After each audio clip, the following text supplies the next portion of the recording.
Bismillahirrahmanirrahim. Assalamualaikum warahmatullahi taala wabarakatuh. Alhamdulillah, kita bersyukur pada Allah Subhanahu wa taala pada hari ini bersama dengan ustaz dalam kelas Al-Quran dan Fardu Ain.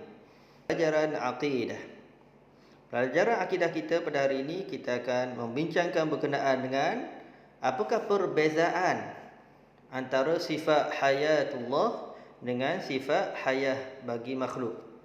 Apa beza di antara sifat Allah Maha Hidup dengan manusia hidup? Ada perbezaan dan kita akan lihat apakah perbandingan di antara hayatullah dengan hidupnya makhluk itu. Sebelum ni kita telah jelaskan berkenaan dengan dalil hukum Allah bersifat dengan hayah dan juga apakah pengertian sifat hayah dan juga sifat lawan kepada hayah. Hari ini kita cuba lihat perbandingan antara sifat hidup Allah dengan hidupnya makhluk. Jom kita lihat sama-sama murid-murid. Okey, yang pertama kita lihat perbezaan antara sifat hayatullah dengan hidupnya makhluk ataupun manusia. Okey, pertama kita lihat hayatullah, hidup Allah Maha Hidup berbeza dengan manusia hidup, iaitu yang pertama tiada permulaan dan pengakhiran. Allah hidup, tidak ada mula dan tidak ada akhir. Maknanya ia kekal selama-lamanya. Allah sebut dalam Al-Quran, lam yalid wa lam yulad. Allah tidak diperanakkan. Tidak ada permulaan dengan lahirnya. Allah tak.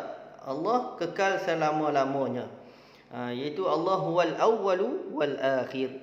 Allah itu Allah lah yang awal dan Allah lah yang akhir. Tiada permulaan dan tiada pengakhiran bagi Allah Taala, yang ini kekal selama-lamanya. Berbeza dengan hayah bagi makhluk, sifat hidup makhluk iaitu ada kelahiran dan kematian.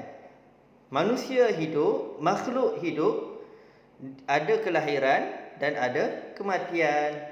Kita lahir daripada bayi lahir ke dunia, kemudian sampai tempoh dia kita akan meninggal dunia, mati. Maknanya makhluk ini hidup dia tidak kekal, bahkan akan musnah bila sampai masa dia.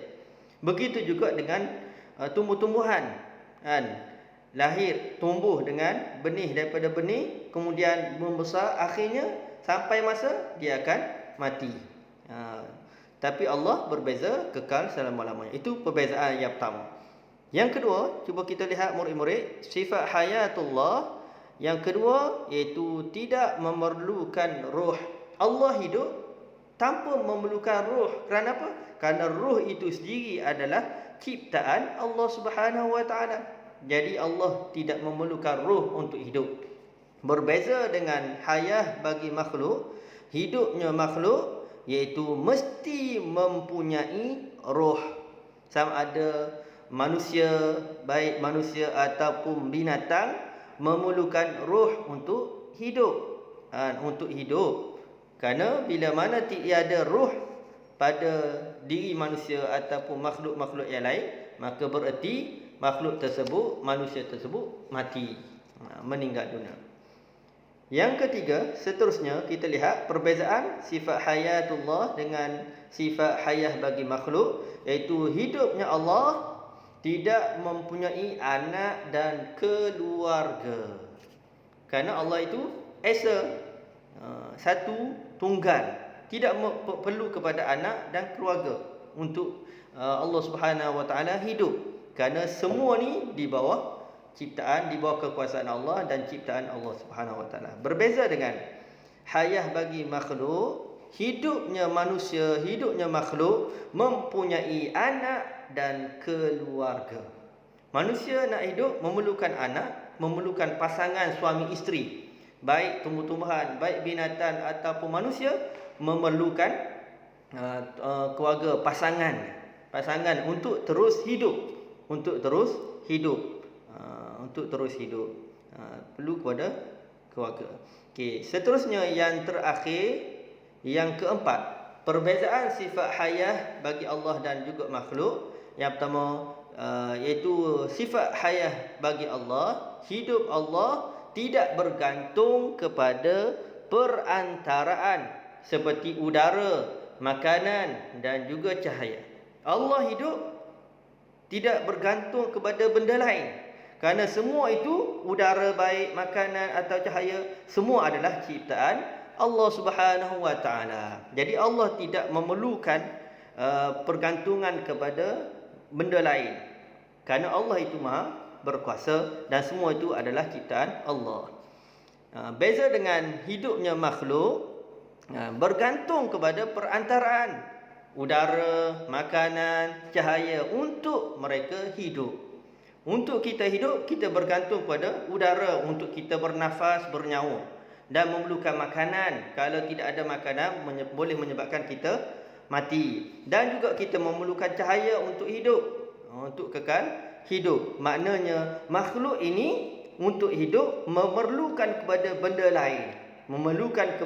lain, bergantung dengan benda lain, iaitu sebagaimana yang disebut udara, makanan, cahaya dan lain-lain lagi. Ini perbezaan, 4 perkara berkenaan perbezaan sifat hayah bagi Allah berbeza dengan sifat hidup bagi makhluk itu sendiri. Moga-moga yang beri penambahan kefahaman kepada kita dan menambahkan keyakinan keimanan kita kepada Allah Subhanahu wa taala bahawa Allah itu wajib hidup. Wajib hidup. Itu sahaja perbincangan kita pada hari ini. Moga-moga apa yang kita bincangkan pada hari ini mendapat manfaat dan keberkatan daripada Allah Subhanahu wa taala. Amin. Assalamualaikum warahmatullahi taala wabarakatuh.